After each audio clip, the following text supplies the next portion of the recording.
Air vice marshal retired Ejaz Mahmood Malik Sahab ने हमें join किया, बहुत शुक्रिया एजाज साहब। ईरान की जानिब से दबाव में मुज़ाकरात ना करने का मौक़िफ़ ये अमली तौर पर क्या मायने रखता है, और अगर इस हवाले से हम कहें कि ईरान जंग में मजीद ताख़ीर बर्दाश्त कर सकता है, हालांकि वो खुद भी चाहते हैं जंग ख़त्म हो, लेकिन इस तरह तो मजीद ताख़ीर भी होगी। जी बहुत शुक्रिया। यकीनन ये बात तो तयशुदा है कि दोनों फरीक जंग बंदी चाहते हैं, लेकिन किस तरह उसे अचीव किया जाए उस अमन मुआहदे को, उसके ऊपर दोनों का एक तरीकाकार या आप कह लीजिए कि लाहा अमल थोड़ा मुख्तलिफ है। अमेरिका ये चाहता है कि अगला मुज़ाकरात का राउंड होने से पहले वो ईरान से कुछ ऐसी कंसेशंस लेने में या कुछ ऐसी ऑप्टिक्स क्रिएट करने में वो उनको कामयाबी हो, जिससे वो अपने डोमेस्टिक ऑडियंस के लिए और इंटरनेशनल अपने प्रेस्टीज के लिए, जो जी। कि बहुत नुकसान हुआ है जंग शुरू में, वो उसके लिए कोई फेज सेविंग उनको चाहिए। जबकि ईरान का मौकफ ये है कि जो जंग हमने इतनी काम मेहनत से, इतनी कुर्बानियों के साथ, इतनी तबाही बर्दाश्त करने के बाद हमने हासिल की है, वो उसको हम मुज़ाकरात के टेबल पे हम खो ना दें। तो ये उसी के लिए एक स्ट्रगल है दोनों तरफ से। और अभी ईरान क्योंकि रद्द अमल के तौर पे वो उसका रवैया सख्त होता जा रहा है, क्योंकि जी। अमेरिकन प्रेसिडेंट बड़ी गैर मुहतात किस्म की उनकी मैसेजिंग होती है। वो सुबह कहते हैं कि जी हम बिल्कुल हमले के लिए तैयार है, मैंने हुक्म दे दिया है, और इस किस्म की बातें, फिर शाम को वो जो है अमन की बातें कर रहे होते हैं।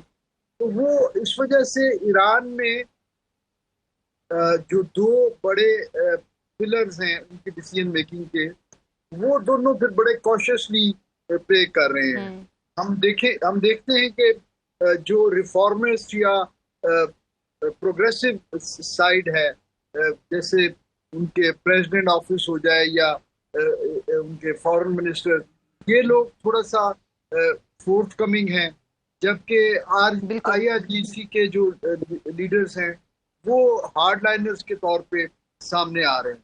तो ये बस एक दूसरे के ऊपर प्रेशर टैक्टिक्स हैं, लेकिन हमें उम्मीद है कि काफी हद तक तो चीजें तयशुदा है। सिर्फ आपना हुर्मुज का कंट्रोल एक मसला है, जो पहले जंग की वजह नहीं था, लेकिन अब वो इस पूरे मसले में एक अब पूरा एक सेंटर मसला स्टेज पे। सिर्फ आबनाए हुर्मस ही रह गया है एजाज साहब, और लगता है कि सिर्फ आबनाए हुर्मस के खुलने या बंद होने से ये जंग के खत्म होने का फैसला होगा। एजाज साहब, इस वक्त अब्बास इरागची 3 दोस्त मुल्कों के दौरे पर हैं। पाकिस्तान के किरदार से हटकर, क्योंकि पाकिस्तान का किरदार तो सबको नजर आ रहा है, जो बाकी 2 दोस्त मुल्क हैं जिनके दौरे पर वो हैं, उनका इस तमाम जंग में आप किरदार कैसा देख रहे हैं? कि आपने हुर्मुज को अगर ईरान के अलावा कोई मुल्क कंटेस्ट करने के लिए हक बजानिब है, तो वो ओमान ही बनता है। तो इसलिए जी। जी। वो यकीनन ये चाहेंगे कि जो भी बात फाइनली वो अमेरिका के साथ नेगोशिएट करें, उसमें जो ओमानी साइड है वो मुकम्मल इन सिंक हो, और वो किसी तरह का कोई ऐसी कसर ना उसमें रह जाए कि जिन फॉल्ट लाइंस को फिर अमेरिका बाद में एक्सप्लॉइट कर सके। तो जी। ये जी। यकजहती के लिए और एक दूसरे के साथ भरपूर ताउन के लिए है, बहुत ज़रूरी है। और इसी तरह इस जंग में रूस और चीन जो हैं, उनका भी एक रोल है, और इनका भी एक जो उभरता हुआ, जिसको हम कहते हैं कि अब वो ईस्टर्न या एशिया में जो दुनिया का नया एक मल्टी पोलैरिटी का जब कॉन्सेप्ट हम डिबेट करते हैं, तो उसमें जी। इनका बड़ा रोल है। तो इसलिए उनको ऑन बोर्ड लेना और उसके साथ ये चीज़ें डिस्कस करना जाहिर है बहुत इम्पोर्टेंट है। और बिल्कुल लेकिन बिल्कुल। उन्होंने अच्छी बात ये की कि उन्होंने अपने इस दौरे का आगाज पाकिस्तान से किया, जो कि सिंबॉलिकली पाकिस्तान हम्म। की जो उसमें कंट्रीब्यूशन है उसकी एक्नॉलेजमेंट भी है।